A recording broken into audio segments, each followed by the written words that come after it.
Hey guys, welcome to my mentorship. और ये मेरी मेंटरशिप का पहला लेक्चर है। अब देखो, इस मेंटरशिप में हम मार्केट को डीपली अंडरस्टैंड करना सीखेंगे, मार्केट को फील करना सीखेंगे, मार्केट को समझना सीखेंगे। क्योंकि अगर आप ट्रेडिंग कर रहे हो, आप ट्रेडर बनना चाहते हो, तो आपको मार्केट को फील करना आना चाहिए, आपको चार्ट को अच्छे से ऑब्जर्व करना आना चाहिए। और उसी को हम इस मेंटरशिप में मास्टर करेंगे। मैं उम्मीद करता हूँ कि आप जितने भी लोग हो इस मेंटरशिप को बहुत सीरियसली लोगे, आप हर एक लेक्चर को अच्छे से प्रैक्टिस करोगे, समझोगे। देखो, मैंने जो इंट्रोडक्शन वीडियो बनाया था ना, उसमें मैंने क्लियरली बोला था कि मेंटरशिप का पहला लेक्चर या तो 3 दिन के अंदर या फिर नेक्स्ट संडे तक अपलोड हो जाएगा। फिर भी बहुत सारे ऐसे लोग हैं जो यूट्यूब पे बार बार यही कमेंट कर रहे हैं कि भाई मेंटरशिप में लेक्चर कब आएगा, जल्दी जल्दी लेक्चर लेके आओ। क्या हमें यहाँ पे भी हर एक लेक्चर के लिए वेट करना पड़ेगा? तो देखो यार, मुझे लेक्चर बनाने में कोई दिक्कत नहीं है। मैं एक दिन बैठूंगा, मैं 8 से 10 लेक्चर बना के मेंटरशिप खत्म कर सकता हूँ। लेकिन मैं चाहता हूँ कि अगर आपने पैसे दिए हैं तो आप सीरियसली सीखो और अपने अंदर पेशेंस रखो। देखो, अगर आपको पेशेंस नहीं है तो आप वैसे भी ट्रेडिंग नहीं कर पाओगे। मैं सच बता रहा हूँ, ट्रेडिंग में जितना काम टेक्निकल्स का है ना, उतना ही काम आपके माइंडसेट का, आप कितना पेशेंस रखते हो, आप कितने डिसिप्लिन हो, उसका भी है। तो अगर आप अपनी लाइफ में कहीं भी डिसिप्लिन नहीं हो, आपको सब्र नहीं है, तो आप यहाँ पे भी वो चीज नहीं कर सकते। यहाँ पे भी आप अपने पीओआई तक मार्केट के आने का वेट कभी नहीं कर पाओगे। आप चाहोगे कि मैं यहाँ भी ट्रेड ले लूं, मैं वहां भी ट्रेड ले लूं। और यही सबसे बड़ा कारण है ओवर ट्रेडिंग का, लोगों के लॉस करने का। देखो, आज मैंने जो ट्रेड ली थी, मैंने टेलीग्राम पे एक ट्रेड शेयर की थी जिसके अंदर क्या था, एशियन की लिक्विडिटी लेके मार्केट ऊपर जा रहा था। अब मैंने ये आपको बताया हुआ है, समझाया हुआ है, लेकिन फिर भी बहुत से लोग इसको ऑब्जर्व नहीं करते। चलो, वो ऑब्जर्व नहीं करते, पर अगर आपको मैं एक बात बताऊं ना, मैंने पहले ही बता दिया होता कि इस लेवल से मार्केट ऊपर जाएगा, फिर भी 30 से 40% ऐसे लोग होते जो वहां पे ट्रेड नहीं करते। क्यों नहीं करते? मे भी हो सकता है उन्हें डर हो, मे भी पास्ट में उन्होंने ऐसे लिए हो, उनकी वजह से उनको अभी कॉन्फिडेंस नहीं आ रहा हो। मल्टीपल रीजंस हो सकते हैं यहाँ पे, उनको बहुत कुछ पता होते भी वो ट्रेड नहीं कर पाएंगे। और मैं नहीं चाहता कि आप लोग भी उस कैटेगरी में आओ। इसलिए मैं चाहता हूं कि अगर आपने पैसा दिया है, वैसे ये इतना ज्यादा पैसा नहीं है, फिर भी अगर आपने दिया है, मैं तो कहता हूं कि आपने कहीं पे अगर 10 रुपए भी खर्च किए हैं, तो उस 10 रुपए के बदले में आपको जो मिल रहा है ना, उसका आप पूरा यूज करो, उसको अच्छे से सीखो। तो यहाँ पे भी आपने जितने रुपए दिए हैं, आप उसके बदले में आपको जो भी मिल रहा है, हर एक चीज को प्रैक्टिस करो और टाइम दो। कोई अगर ऐसा सोचता है ना कि मेरे को एक साथ 10 लेक्चर दे दो, मैं सारे एक ही दिन में देख लूंगा और अगले दिन से मैं ट्रेड लेना स्टार्ट कर दूंगा, तो ये कभी नहीं होगा। हम जब लेक्चर देखते हैं, कोई भी कॉन्सेप्ट देखते हैं, तो हमें लगता है कि बहुत ईजी है, हम भी चार्ट में जाके इसको यूज कर लेंगे। लेकिन जो रियल ट्रेडिंग होती है, उसमें सब कुछ बहुत अलग होता है, आपको बहुत पेशेंस रखना पड़ता है। इसलिए प्लीज मेरी आपसे रिक्वेस्ट है कि हर एक कॉन्सेप्ट को अच्छे से समझना, ध्यान से देखना और जितना हो सके एक वीडियो को उतना प्रैक्टिस करना। मैं आपको कितना भी कुछ बता दूं, कितना भी कुछ समझा दूं, आपको एक्सपीरियंस तभी आएगा जब आप खुद से ट्रेड लोगे, खुद से प्रैक्टिस करोगे।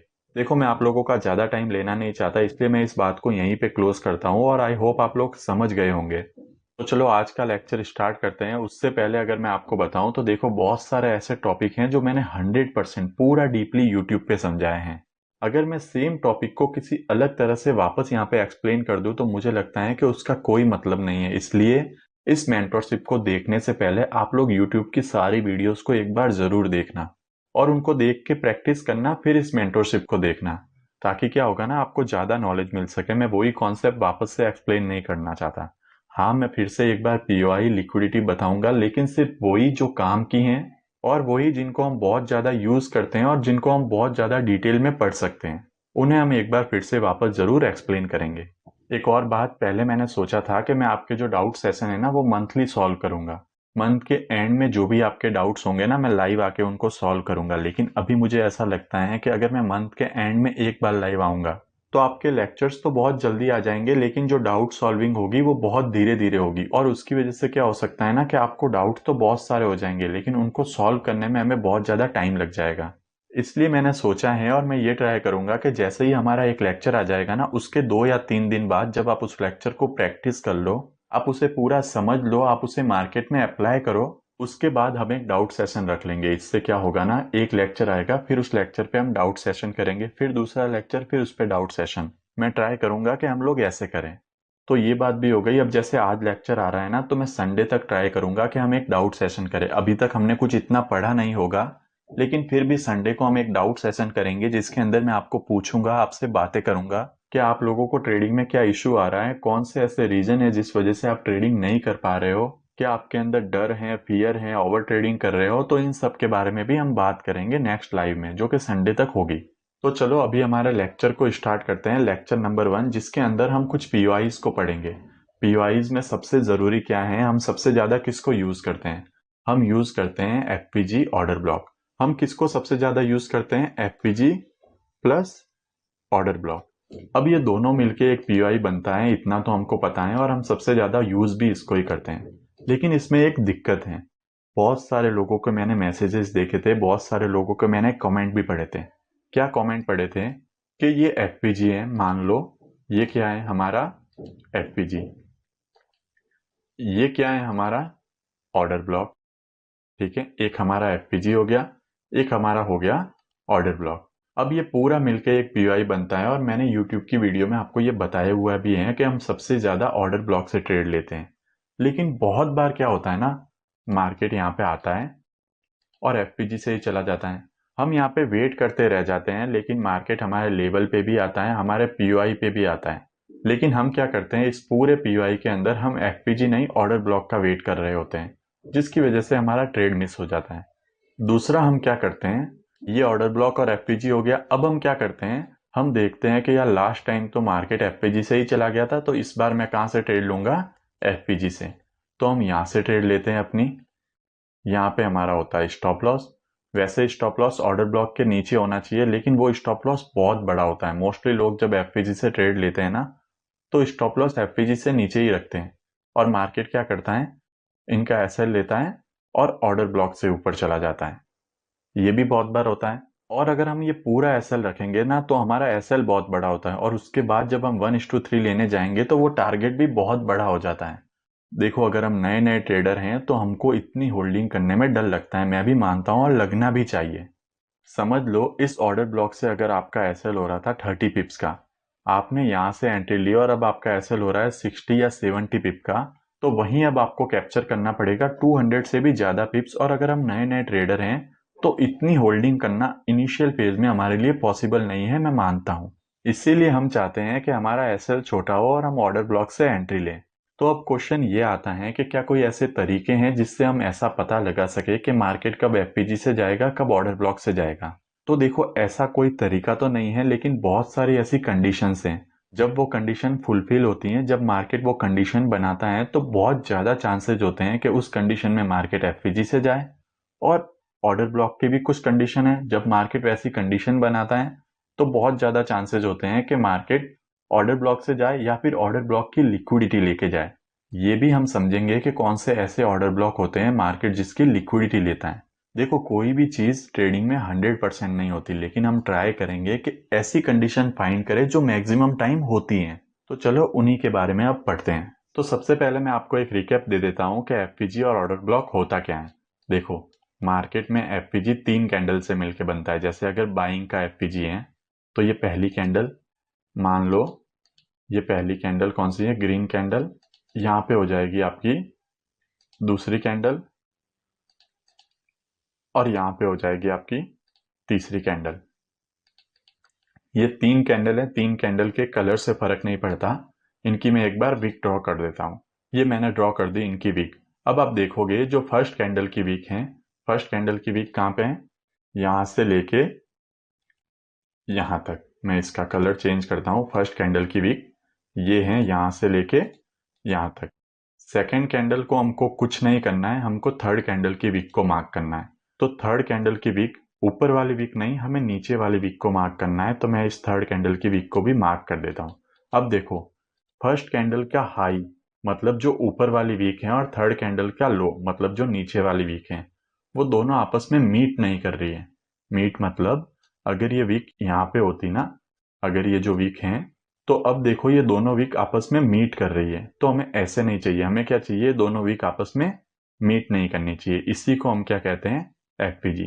जस्ट इसका ऑपोजिट डाउन साइड के लिए हो जाएगा। कैसे हो जाएगा? जैसे ये फर्स्ट कैंडल, समझ लो ये सेकंड कैंडल, और ये थर्ड कैंडल। ये हो गई थर्ड कैंडल। डाउन साइड में कैंडल का कलर क्या हो सकता है, रेड हो सकता है, तो मैं एक बार इनको रेड कर लेता हूं। ये हो गया रेड कलर।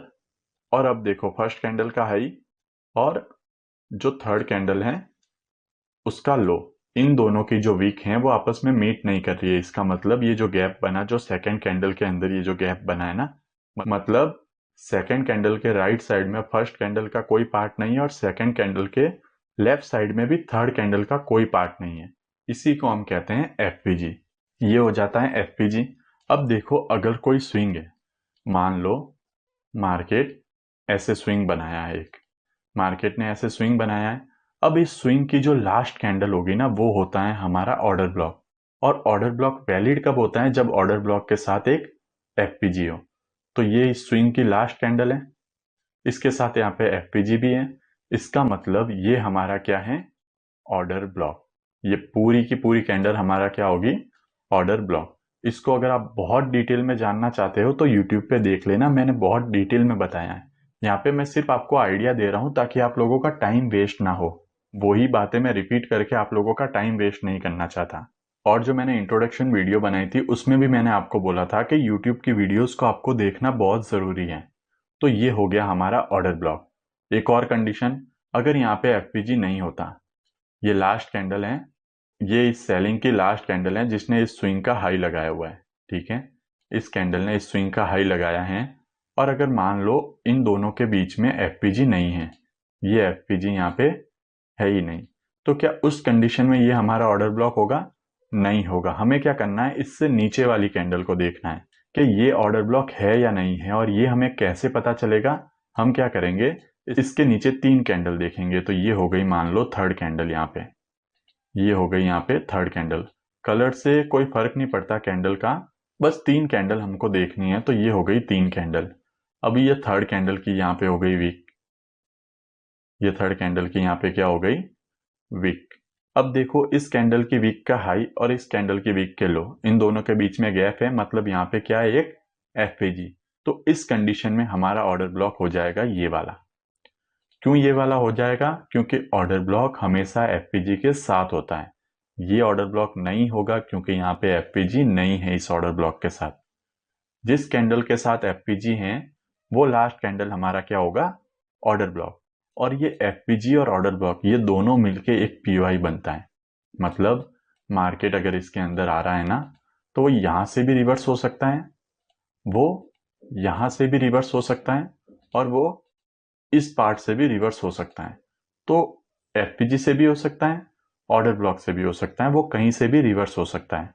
अब हम सबसे पहले ये कंडीशन पढ़ते हैं कि ऐसे कौन कौन से एरियाज हैं, ऐसे कौन कौन सी कंडीशंस हैं जहां पे मार्केट के एफपीजी से रिवर्स होने के चांसेस बहुत ज्यादा होते हैं। ऐसी कौन कौन सी जगह हैं जहां पे मार्केट के एफपीजी से रिवर्स होने के चांसेस बहुत ज्यादा होते हैं? तो सबसे पहला तो होता है जब मार्केट एक स्विंग ले ले। एक स्विंग ले ले मतलब समझो मार्केट ऐसे हायर हाई बनाते हुए ऊपर जा रहा है, मार्केट ऐसे हायर हाई बनाते हुए ऊपर जा रहा है। मार्केट क्या करे, ये एक स्विंग ले ले, जो भी ये स्विंग होगा उसको ब्रेक करें और उसके बाद नीचे जो पहला एफपीजी होगा ना, बहुत ज्यादा चांसेस हैं कि मार्केट वहां से ही ऊपर चला जाए। अब ऐसा क्यों होता है? क्योंकि यहाँ पे जो लोग बाय कर रहे हैं ना, मार्केट ऑलरेडी उनके एसएल ले चुका है। जब मार्केट उनके एसएल ले चुका है, उसे बहुत ज्यादा फ्यूल मिल चुका है। मार्केट का फ्यूल क्या होता है? लोगों के एसएल। और लोगों के एसएल मैंने आपको बताया हुआ है कि कहाँ पे होते हैं, स्विंग के नीचे।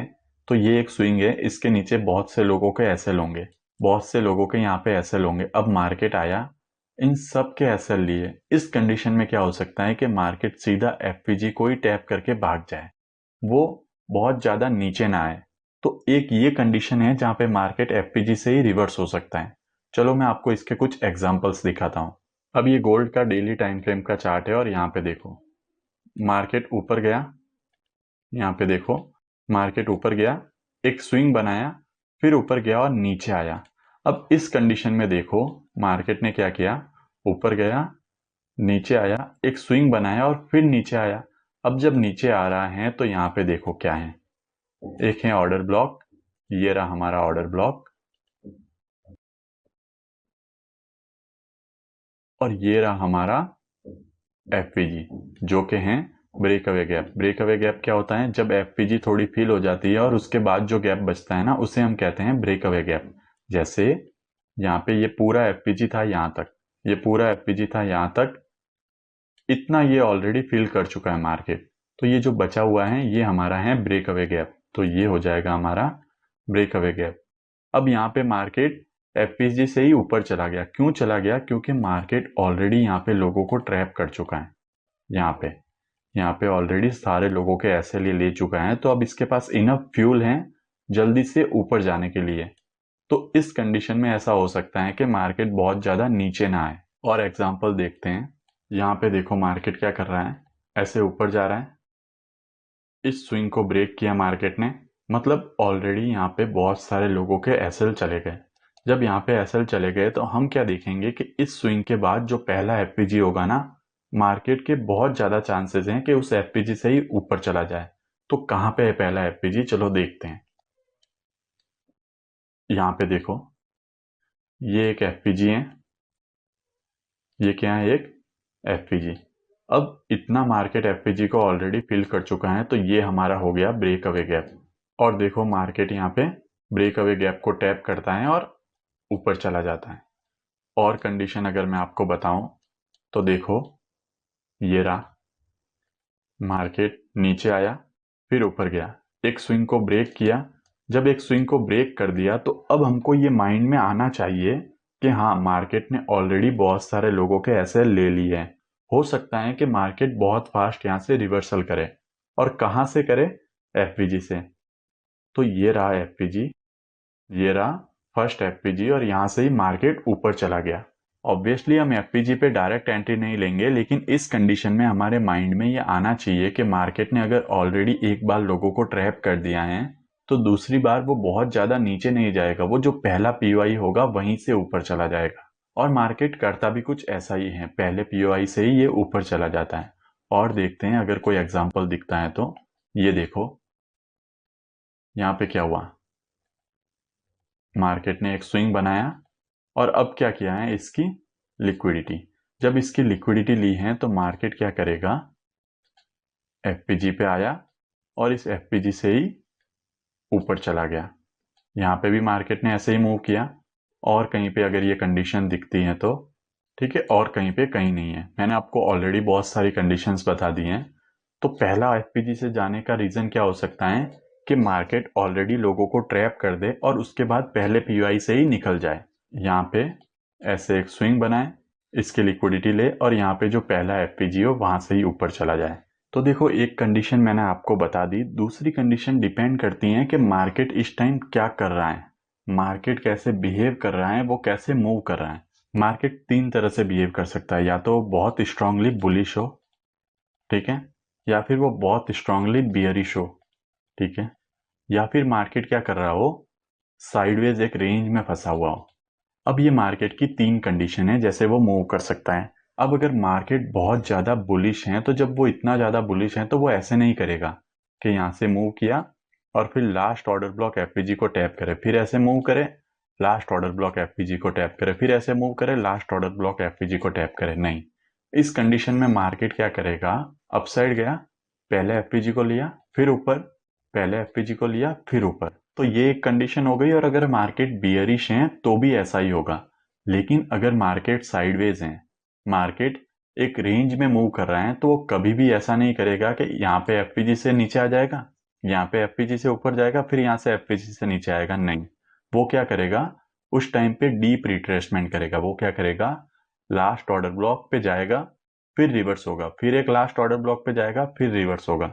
अब देखो, जब मैंने यूट्यूब चैनल बनाया था ना, तो गोल्ड जो था, जो मार्केट था ना, वो एक रेंज में फंसा हुआ था।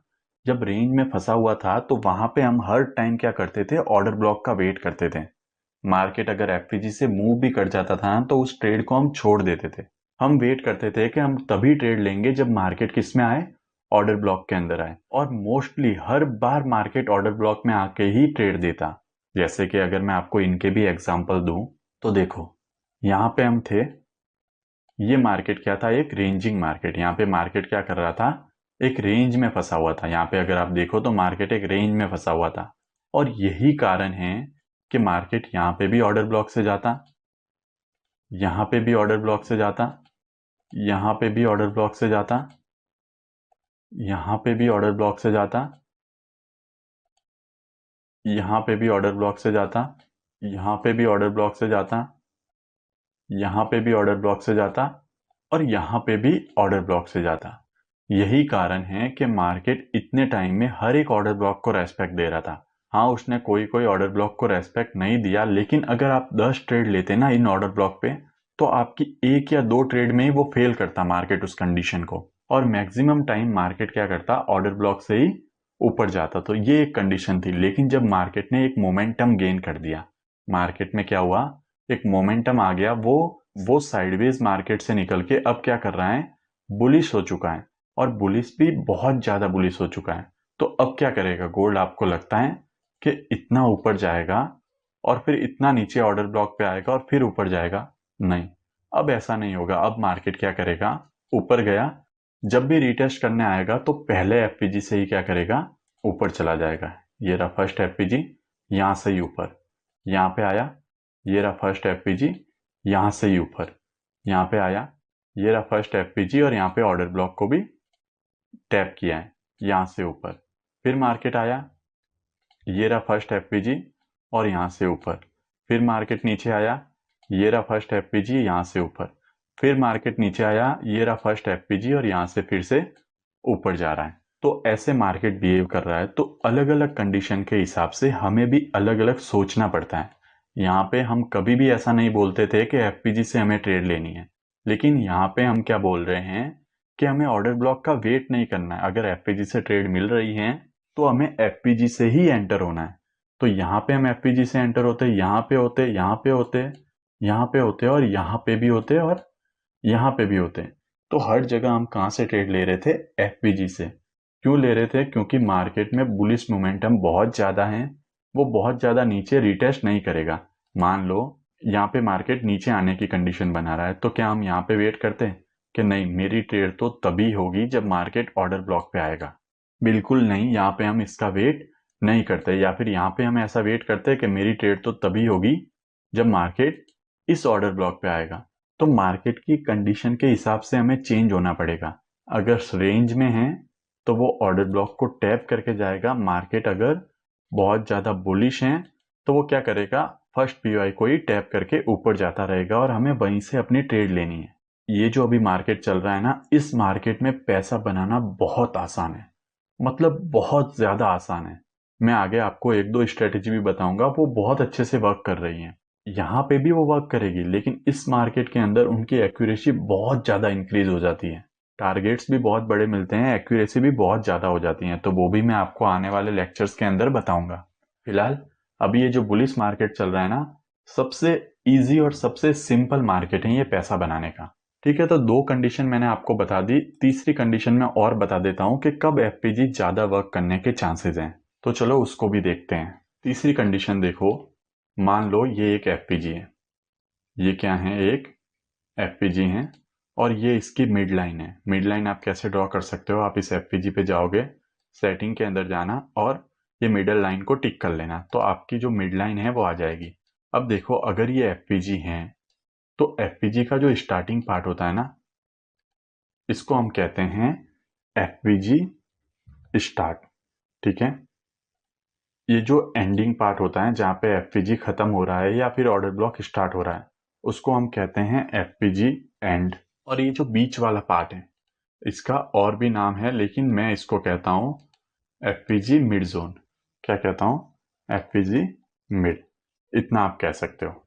अब देखो, एफपीजी जब वर्क करता है ना, तो एक कंडीशन होती है कि अगर कोई भी कैंडल, मान लो ये कोई कैंडल है, कलर में एक बार इसका चेंज करता हूं, मान लो ये कोई कैंडल है, अब ये एफपीजी के अंदर आई, और इसकी वीक ने क्या किया, इसकी वीक ने इसके 50% जोन को टैप किया और ऊपर क्लोजिंग दे दी। ये जो एफपीजी मिड वाला जोन है ना, इसको टैप करके ऊपर क्लोजिंग दे दी। तो इस कंडीशन में एफपीजी के वर्क करने के चांसेस बहुत ज्यादा बढ़ जाते हैं। दूसरा, अगर यही कैंडल यहाँ पे आए, मिड पार्ट को अगर टैप भी ना करें और ऐसे ही रिजेक्शन दे दे, यहां से एफपीजी के इस जोन से, मतलब मिड वाले और स्टार्ट वाले इस जोन से ही अगर रिजेक्शन दे दें तो भी एफपीजी के वर्क करने के चांसेस ज़्यादा है। मैं अगर मेरा पर्सनली बताऊं तो कोई कैंडल अगर इस 50% जोन के नीचे क्लोजिंग दे देती है, कोई कैंडल अगर यहाँ पे क्लोजिंग दे देती हैं, ऐसे ऐसे क्लोजिंग दे देती हैं, तो फिर मैं ज़्यादातर किसका वेट करता हूँ, मार्केट के ऑर्डर ब्लॉक में आने का। और अगर मार्केट ऑर्डर ब्लॉक में नहीं आता, इधर से ही फिर रिजेक्शन दे देता है। देखो कोई भी चीज़ 100% नहीं होती। अगर 10 में से कोई कॉन्सेप्ट 7 बार भी काम कर रहा है ना, तो वो बहुत अच्छा है। तो मैक्सिमम टाइम यहाँ पे भी ऐसा होता है कि एफपीजी में मार्केट जब भी ऐसे रिजेक्शन देता है ना, तो चांसेस ज़्यादा होते हैं कि फिर वो एफपीजी से ही ऊपर चला जाए। लेकिन जब इसके 50% के नीचे मार्केट कैंडल क्लोजिंग कर देता है, तब चांसेस ज़्यादा होते हैं कि मार्केट क्या करे, ऑर्डर ब्लॉक को टैप करे और फिर ऊपर जाए। मैं पर्सनली क्या करता हूँ, जब मार्केट इसके अंदर ऐसे क्लोजिंग दे देता है ना, तो या तो ऑर्डर ब्लॉक का वेट करता हूँ। समझ लो फिर भी मार्केट ऑर्डर ब्लॉक पे नहीं आया और यहाँ से बाइंग की कंडीशन बना रहा है। यहाँ से क्या कर रहा है वो, अब बाइंग की कंडीशन बना रहा है। तो यहाँ पे मैं अपने लॉट को हाफ कर लेता हूँ। जितना भी मैं लॉट लेता हूँ उससे आधा लॉट मैं यहाँ पे लेता हूँ ऐसी कंडीशन में। तो ये मैंने आपको एक और कंडीशन बता दी एफपीजी की। ये होता है एफपीजी का स्टार्ट, ये होता है एफपीजी का एंड और ये होता है इसका मिड पार्ट। अगर मिड पार्ट के ऊपर से ही कैंडल रिजेक्ट कर रही हैं तो हम एफपीजी को कंसीडर कर सकते हैं एक स्ट्रॉन्ग एफपीजी। लेकिन अगर मिड पार्ट के नीचे कैंडल क्लोज कर रही हैं तो उस टाइम हमें ध्यान रखना है, या तो हम ऑर्डर ब्लॉक का वेट करें और फिर भी अगर यहाँ से ही रिजेक्शन आ रहा है तो हम अपनी क्वांटिटी को हाफ कर लें। चलो इसके भी कुछ एग्जांपल देखते हैं। देखो यहाँ से अगर मार्केट एफपीजी से ऊपर जा रहा है, मार्केट ने इसको टैप किया और ऊपर गया इस वॉल्यूम इम्बैलेंस तक, तो यहाँ पे अगर मैं एफपीजी को मार्क करूँ, ये रही, तो देखो इसके 50% से इसने रिजेक्शन लिया है। और कहीं पे अगर मैं एफपीजी देखूँ, यहाँ पे मार्केट एफपीजी से ऊपर गया है, यहाँ पे देखो मार्केट ने ऑर्डर ब्लॉक को टैप नहीं किया, लेकिन मार्केट क्या कर रहा है, एफपीजी के 50% जोन से रिजेक्शन लेके फिर नीचे जा रहा है। और यहाँ पे तो ऐसी कंडीशन है, यहाँ पे अगर आप हर जगह देखोगे तो मार्केट एफपीजी के इस ऊपर वाले जोन से ही जा रहा है। और मैं अगर आपको दिखाऊं तो ये एफपीजी इसके 50% से ऊपर गया, फिर ये एफपीजी यहाँ पे भी देखो इसके ऊपर वाले जोन से ही रिजेक्शन लेके ऊपर गया, फिर ये एफपीजी अब यहाँ पे मार्केट नीचे तो आया लेकिन 50% से नीचे अपनी बॉडी की क्लोजिंग नहीं दी। अगर मैं आपको लोअर टाइम फ्रेम पे भी दिखाऊं, एक बार मैं आपको लोअर टाइम फ्रेम पे भी दिखा देता हूं। मैं 1 आवर पे चलता हूं, 1 आवर पे कुछ एग्जांपल देखते हैं। तो देखो यहाँ पे मार्केट एफपीजी से ऊपर गया था, मार्केट ने ऑर्डर ब्लॉक को नहीं लिया था, तो यहाँ पे देखो 50% के इस वाले जोन से ही ऊपर गया। और अगर मैं आपको कोई दिखाऊं, यहाँ पे ही मुझे कोई एग्जाम्पल दिखता है, तो एक सेकंड में यहाँ पे देखता हूँ ऑर्डर ब्लॉक को टैप किया है या नहीं किया है। हाँ, यहाँ पे ऑर्डर ब्लॉक को टैप नहीं किया है, तो ये रहा हमारा एफपीजी।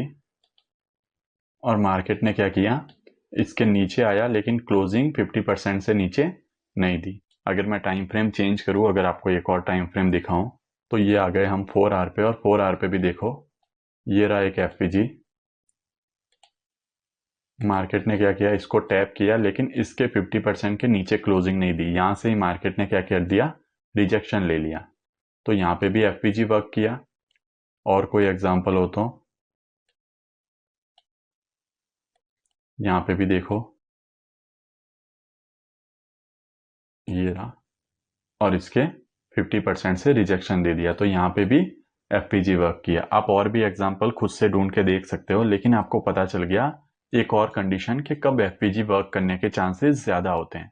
तो ये मैंने आपको एफपीजी की कुछ कंडीशंस बता दी। अब हम ऑर्डर ब्लॉक के बारे में भी पढ़ते हैं थोड़ा सा। तो देखो ऑर्डर ब्लॉक आपको ऑलरेडी पता है कि क्या होता है, लेकिन कभी कभी क्या होता है ना, मार्केट ऑर्डर ब्लॉक की लिक्विडिटी ले लेता है। तो क्या कोई ऐसा तरीका है जिससे हमको मैक्सिमम टाइम ये पता चल जाए कि अगर ऐसा ऑर्डर ब्लॉक बना है तो हो सकता है कि मार्केट उसकी लिक्विडिटी ले ले।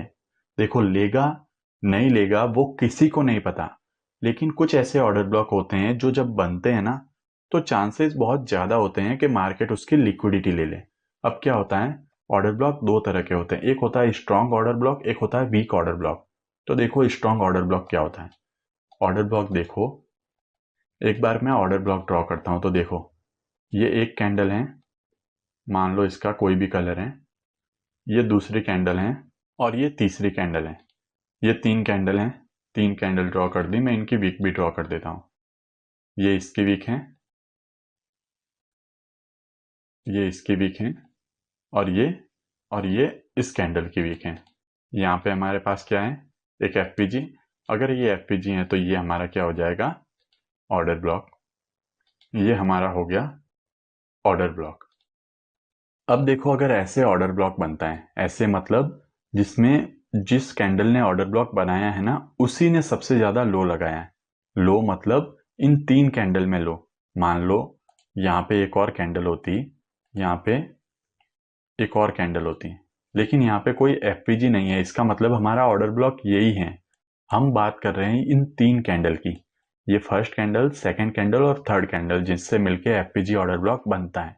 उस 3 कैंडल के अंदर अगर जिस भी कैंडल ने ऑर्डर ब्लॉक बनाया है उसी ने सबसे ज्यादा लो लगाया है, तो ये होता है हमारा स्ट्रॉन्ग ऑर्डर ब्लॉक। इसको हम क्या कहते हैं, स्ट्रॉन्ग ऑर्डर ब्लॉक। फिर से समझा देता हूं। 3 कैंडल से मिलकर एफपीजी ऑर्डर ब्लॉक बनता है।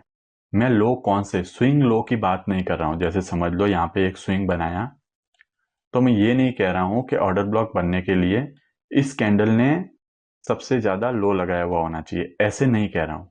मैं सिर्फ कह रहा हूं कि इन 3 कैंडल, फर्स्ट, सेकंड और थर्ड, जिन 3 कैंडल ने मिलके एफपीजी ऑर्डर ब्लॉक बनाया है, मैं सिर्फ उन 3 की बात कर रहा हूं। और उन 3 में जिस भी कैंडल ने ऑर्डर ब्लॉक बनाया है, वो कैंडल का लो सबसे ज्यादा होना चाहिए। जैसे इसका लो इधर है, इस कैंडल का लो यहां पे है, इस कैंडल का लो यहां पे है, और इस कैंडल का लो यहां पे। तो आप ही मुझे बताओ, इन 3 कैंडल में से सबसे ज्यादा लो किसने लगाया है? ऑब्वियसली इस कैंडल ने। और यही कैंडल हमारा क्या है, ऑर्डर ब्लॉक। तो ये एक स्ट्रॉन्ग ऑर्डर ब्लॉक होता है। सेम इसका ऑपोजिट हो जाएगा सेलिंग में। जैसे कि ये पहली कैंडल है रेड कलर की, ये दूसरी कैंडल है, और ये तीसरी कैंडल है। अब इसमें कलर मैटर नहीं करता, मैं सिर्फ आपको बता रहा हूं। मैं बियरिश के लिए रेड का यूज कर रहा हूं और बुलिश के लिए ग्रीन का। ये पहली कैंडल, ये दूसरी कैंडल की वीक, और ये तीसरी कैंडल की वीक। यहाँ पे एफपीजी, ये ऑर्डर ब्लॉक। अब हमारे लिए ये order block, strong order block कब होगा? जब ऑर्डर ब्लॉक वाली कैंडल का हाई सबसे ज्यादा हो। अब हम हाई क्यों देख रहे हैं? क्योंकि हम बियरिश ऑर्डर ब्लॉक देख रहे हैं। तो देखो, फर्स्ट कैंडल का हाई कहां पे है, ये रहा। सेकेंड कैंडल का हाई कहां पे है, ये रहा। थर्ड कैंडल का हाई कहां पे है, ये रहा। इसका मतलब कि तीनों में से सबसे ज्यादा हाई किसने लगाया है, इस कैंडल ने। और यही कैंडल हमारा क्या है, ऑर्डर ब्लॉक। तो हम ये कह सकते हैं कि ये जो कैंडल है ना, ये एक स्ट्रॉन्ग ऑर्डर ब्लॉक है।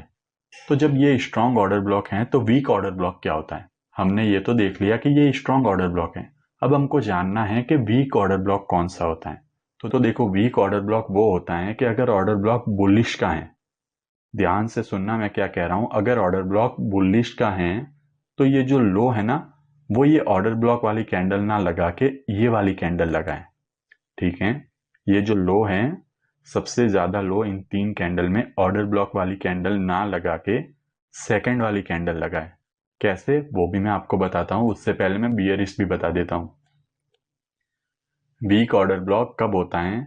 जब जो हाई है, जो ये हाई है, वो हाई ये ऑर्डर ब्लॉक वाली कैंडल का ना हो और सेकंड कैंडल का हो।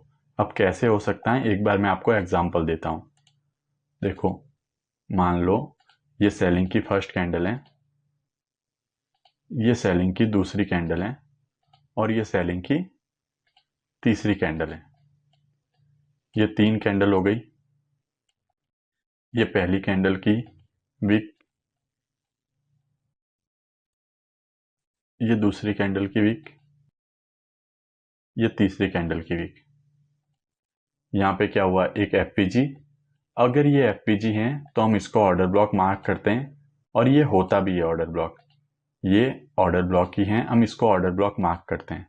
अब देखो, ये फर्स्ट कैंडल का हाई, ये फर्स्ट कैंडल का हाई, ये सेकंड कैंडल का हाई, और ये थर्ड कैंडल का हाई। अब मुझे बताओ, ऑर्डर ब्लॉक तो यहाँ पे बना, लेकिन जो हाई है वो सबसे ज्यादा हाई इन तीनों में से किस कैंडल ने लगाया है? वो लगाया है सेकंड कैंडल ने। इसका मतलब ये जो ऑर्डर ब्लॉक है ना, ये एक वीक ऑर्डर ब्लॉक है। अगर मार्केट यहाँ पे आ रहा है, मार्केट इस ऑर्डर ब्लॉक पे आ रहा है, तो ये चांसेस होते हैं कि मार्केट यहाँ से रिजेक्ट होने की जगह पहले क्या करे, इसकी लिक्विडिटी ले ले और फिर रिजेक्ट हो। ऐसी कंडीशन यहाँ पे हो सकती है। सेम बुलिश में भी हो जाएगा। ये जो कैंडल है, इसने सबसे ज्यादा क्या लगाया हुआ हो, लो लगाया हुआ हो। तो अब इस कंडीशन में ये जो ऑर्डर ब्लॉक बनेगा, ये हमारा बनेगा वीक ऑर्डर ब्लॉक।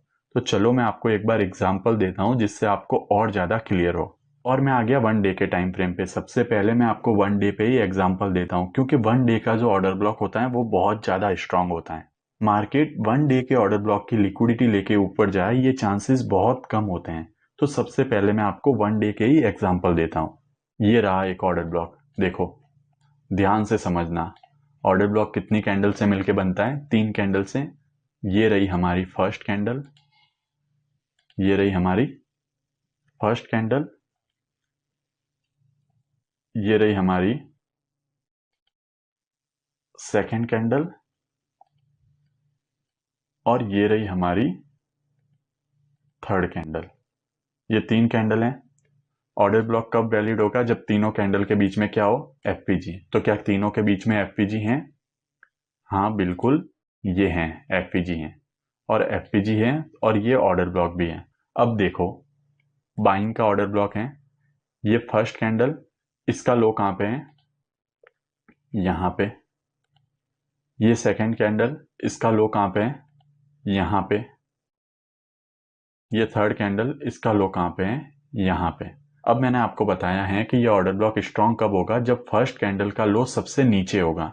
मतलब इन तीनों में से सबसे ज्यादा लो फर्स्ट कैंडल ने लगाया हुआ है, लेकिन यहाँ पे देखो लो किसने लगाया है? सेकंड कैंडल ने।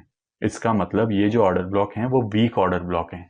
अब अगर ये वीक ऑर्डर ब्लॉक है तो मार्केट क्या कर सकता है? इस ऑर्डर ब्लॉक की लिक्विडिटी लेके फिर ऊपर जा सकता है। ऑर्डर ब्लॉक तो वर्क कर रहा है, मार्केट बहुत बुलिश है, मार्केट इसको टैप भी कर रहा है और ऊपर भी जा रहा है, लेकिन हाई चांसेस हैं कि मार्केट क्या करे, ये जो ऑर्डर ब्लॉक है, मैं एक बार इसे मार्क करता हूं, ये ऑर्डर ब्लॉक यहां तक इसकी लिक्विडिटी ले और फिर ऊपर जाए। अभी मैं अगर आपको लोअर टाइम फ्रेम पे दिखाऊं तो मैंने जस्ट 5 मिनट पे भी, जब मैंने ट्रेड ली थी ना, तब भी इसको ऑब्जर्व किया था। एक बार मैं आपको वो भी बताता हूँ। ये मैं आ गया 5 मिनट पे, और यहाँ पे मैं आपको बताता हूँ। देखो मार्केट क्या कर रहा था, ऊपर जा रहा था, पहले एफपीजी को टैप करके ऊपर गया, यहाँ से फिर ऊपर गया। यहाँ पे देखो, ये फर्स्ट कैंडल, ये सेकंड कैंडल, ये थर्ड कैंडल, मार्केट ने यहाँ पे क्या बनाया? एक ऑर्डर ब्लॉक। यहाँ पे क्या बनाया? एक ऑर्डर ब्लॉक। लेकिन जो फर्स्ट कैंडल है उसका लो सबसे ज्यादा नहीं है। इन तीनों में से फर्स्ट कैंडल का लो सबसे नीचे नहीं है। किसका लो सबसे नीचे है? सेकंड कैंडल का। तो मार्केट यहाँ पे क्या करता है? इस ऑर्डर ब्लॉक की लिक्विडिटी लेता है और फिर ऊपर जाता है। अब आप ये भी कहोगे कि ऑर्डर ब्लॉक तो यहाँ पे भी था, ऑर्डर ब्लॉक तो यहाँ पे भी था और ये तो स्ट्रांग भी है, इसको क्यों ब्रेक कर दिया? तो इसको ब्रेक करने का कारण है 1 आवर। आपको अगर मैं बताऊं तो देखो,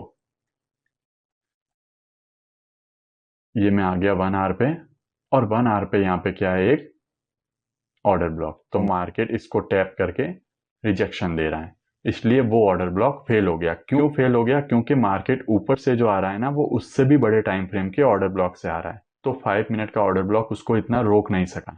अब अगर मैं 1 आवर पे भी आपको स्ट्रॉन्ग और वीक ऑर्डर ब्लॉक के एग्जाम्पल दूं, तो स्ट्रॉन्ग आपने बहुत सारे ऑर्डर ब्लॉक देखे हुए हैं, लेकिन मैं आपको वीक के बताऊं तो देखो, अगर मुझे एक एग्जाम्पल कोई दिखता है तो मैं आपको बताता हूं। ये रहा weak order block. Obviously market ने इसको ब्रेक कर दिया, लेकिन पहले इसकी लिक्विडिटी लेके फिर नीचे आया। क्यों लेके नीचे आया? क्योंकि ये देखो, ये पहली कैंडल, ये दूसरी कैंडल, ये तीसरी कैंडल। स्ट्रॉन्ग ऑर्डर ब्लॉक कब होता? जब ये फर्स्ट कैंडल की जो हाई है ना, वो सबसे ज्यादा होता ऐसे। लेकिन यहाँ पे क्या है? फर्स्ट कैंडल का हाई नीचे है और सेकंड कैंडल का हाई ऊपर है। देखो फर्स्ट कैंडल का हाई यहाँ पर है, सेकंड कैंडल का हाई यहाँ पर है, इसलिए मार्केट क्या करता है? इसकी लिक्विडिटी ले लेता है। अब क्या हर बार ऐसा होगा कि जब भी ऐसा ऑर्डर ब्लॉक बनेगा उसकी लिक्विडिटी ले ली जाएगी? जैसे अगर मैं आपको बताऊं, कोई एग्जाम्पल अगर मुझे दिखता है तो मैं आपको बताता हूं। 15 मिनट पे देखो, ये रहा वीक ऑर्डर ब्लॉक, और मार्केट इस ऑर्डर ब्लॉक से ही चला गया। तो हर बार ऐसा नहीं होता, लेकिन मैक्सिमम टाइम वो होने के चांसेस हैं। अब आप कहोगे कि मुझे तो ये भी पता करना है कि कब इसकी लिक्विडिटी नहीं लेगा, कब लेगा। तो ऐसा कोई तरीका नहीं है, ऐसा कोई भी तरीका नहीं है कि मार्केट कब इसकी लिक्विडिटी लेगा ही लेगा, कब नहीं लेगा। मैं आपको सिर्फ ये बता सकता था कि कौन सी ऐसी कंडीशन है जहां पे ऑर्डर ब्लॉक के लिक्विडिटी लेने के चांसेस बहुत ज़्यादा होते हैं और कहाँ पे कम होते हैं, जो मैंने आपको बता दिया है। ठीक है, तो आज हमने क्या क्या देखा। हमने सबसे पहले देखा कि जो एफपीजी ऑर्डर ब्लॉक हैं उसके अंदर से मार्केट ऑर्डर ब्लॉक से कब जा सकता है और कब एफपीजी से जा सकता है, वो हमने देखा। दूसरा हमने देखा कि अगर ऑर्डर ब्लॉक से भी जा रहा है तो कौन सा order block strong order block है, कौन सा order block weak order block है, मतलब किस ऑर्डर ब्लॉक के लिक्विडिटी लेने के चांसेस ज्यादा हैं और किस ऑर्डर ब्लॉक को मार्केट बिना लिक्विडिटी लिए ही रेस्पेक्ट देगा, वो भी हमने देखा। तीसरा हमने क्या समझा कि एफपीजी से मार्केट जब जाता है ना तो कौन सी कंडीशन में और जा सकता है। मतलब यहाँ पे भी देखो, ये एफपीजी है, मार्केट यहाँ पे क्या कर रहा है, इसके 50% के आसपास के जोन से रिजेक्ट हो रहा है और फिर नीचे गिर गया। तो अगर मार्केट 50% जोन से रिजेक्शन दे रहा है, और ध्यान रखना है डायरेक्ट एंट्री नहीं लेनी है, यहाँ पे हमें कंफर्मेशन का वेट करना है, उसके बाद एंट्री लेनी है। ऐसा नहीं कि 50% से रिजेक्शन एक कैंडल ने दी, आप डायरेक्ट एंट्री ले रहे हो और अगली कैंडल ऊपर आ जाए, नहीं। आपको क्या करना है, वेट करना है पहले। अब एक और चीज, मैं आपको ऑर्डर ब्लॉक या एफपीजी की रिफाइनिंग भी बता देता हूँ। देखो क्या होता है ना, रिफाइनिंग का मतलब क्या होता है, मान लो ये कोई एक जोन है, अब ये जोन बहुत बड़ा है, हम इस पूरे जोन को रिफाइन कर सकते हैं। कैसे रिफाइन कर सकते हैं कि ये जोन बहुत बड़ा है, हो सकता है कि इस जोन के अंदर छोटे टाइम फ्रेम पे और कोई इंपॉर्टेंट जोन हो। जैसे ये पूरा एक जोन है, मान लो यहाँ पे इससे छोटे टाइम फ्रेम का एक जोन है जो बहुत ज़्यादा इंपॉर्टेंट है, यहाँ पे भी इससे छोटे टाइम फ्रेम का एक जोन है जो बहुत ज़्यादा इंपॉर्टेंट है। तो हम क्या कर सकते हैं, इस पूरे जोन को लेने की जगह इन जोन से अपनी ट्रेड को ले सकते हैं, ताकि एक तो हमें एंट्री बहुत जल्दी मिले, दूसरा हमारे एसएल और भी छोटे हो जाए, हमारे जोन और भी छोटे हो जाए। अब ये कैसे कर सकते हैं, चलो मैं आपको ये भी बताता हूँ। ये आ गया मैं 1 डे के टाइम फ्रेम पे, और मैंने आपको बताया है कि अगर हम 1 डे के टाइम फ्रेम पे एंट्री लेते हैं तो 1 आवर का स्ट्रक्चर वगैरह हम देख के एंट्री लेते हैं।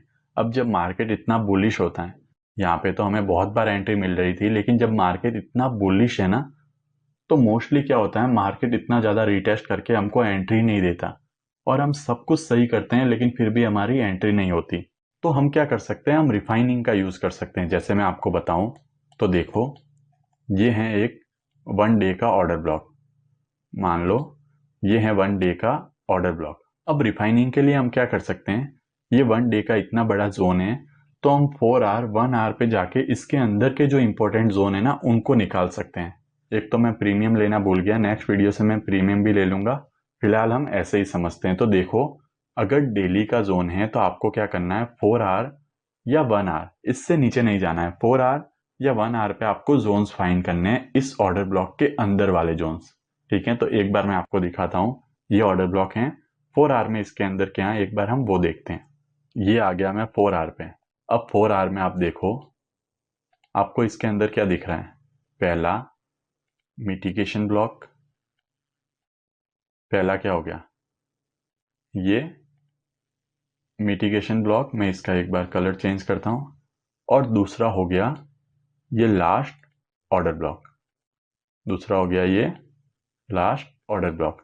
मतलब यहाँ पे हमारे पास कितने जोन आ गए, 4 आवर के 2 जोन निकल के आ गए। अब आप कहोगे कि मार्केट यहाँ से ऊपर जाएगा या यहाँ से ऊपर जाएगा, ये तो किसी को पता नहीं होता है। लेकिन जहां हम 1 डे का जोन देख रहे थे, अब हमारे पास 4 आवर के 2 जोन्स हैं।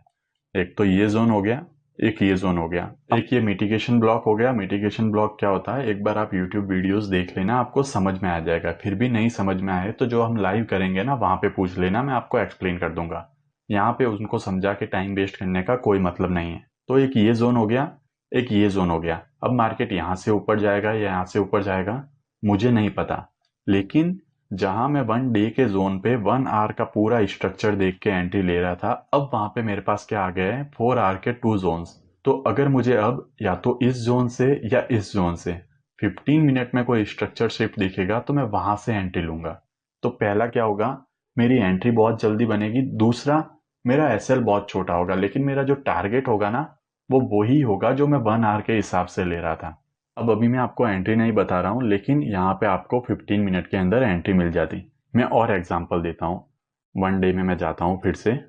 यहाँ पे देखो, मार्केट इस एफपीजी से गया, ठीक है। हमको पता है मार्केट इतना बुलिश है, मार्केट के पहले पीओआई से जाने के चांसेस बहुत ज़्यादा है। तो ये है पहला पीओआई, पहला एफपीजी, जो कि है वन डे का। मैं एक बार 4 आवर पे देखता हूँ यहाँ पे क्या क्या है। ये आ गया मैं 4 आवर पे, तो 4 आवर पे देखो हमारा एफपीजी इतना छोटा हो गया। अब मैं 4 आवर पे एफपीजी क्यों लूंगा? तो देखो, ये मार्केट ने एक स्विंग बनाया, ये दूसरा स्विंग बनाया और इसकी लिक्विडिटी लेके इस एफपीजी पे आ रहा है। मतलब 4 आवर का ये एफपीजी हमारे लिए क्या है?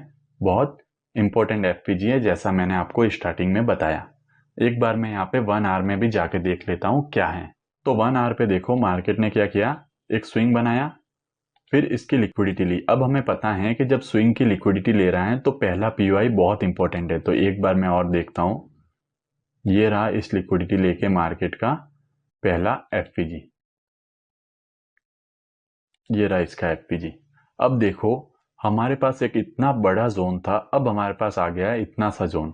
अब मार्केट इसके नीचे गया मुझे पता है, लेकिन हम डायरेक्ट तो एंट्री नहीं लेंगे, 1 आवर का जोन है। तो यहाँ पे अब हम एंट्री कैसे लेंगे? 5 मिनट के स्ट्रक्चर पे। तो जहां पे हम 1 आवर का स्ट्रक्चर देख रहे थे, हमने उसको रिफाइन करके क्या कर दिया, अब हम 5 मिनट का स्ट्रक्चर देख रहे हैं। तो यहाँ पे हम ऐसे एंट्री ले सकते थे। एक और एग्जाम्पल मैं आपको देता हूँ। देखो, अगर डेली का पीओआई है तो आपको 1 आवर के नीचे उसको रिफाइन नहीं करना है, और अगर वीकली का पीओआई है तो 4 आवर से नीचे उसको रिफाइन नहीं करना है। एक बार मैं आ गया यहाँ पे, ये एक और क्या है हमारा एफपीजी, पहला पीओआई। मैं 4 आवर पे चलता हूँ, इसको कैसे रिफाइन कर सकते थे। ये आ गए हम 4 आवर पे। तो देखो, ये एक स्विंग बनाया, और स्विंग बना के हमारे लिए कौन सा एफपीजी इंपॉर्टेंट होता है? पहला एफपीजी। और जब स्विंग बना दिया, इस स्विंग की लिक्विडिटी ले ली, तो अब हमारे लिए कौन सा एफपीजी इंपॉर्टेंट होगा? पहला एफपीजी। तो चलो एक बार देखते हैं।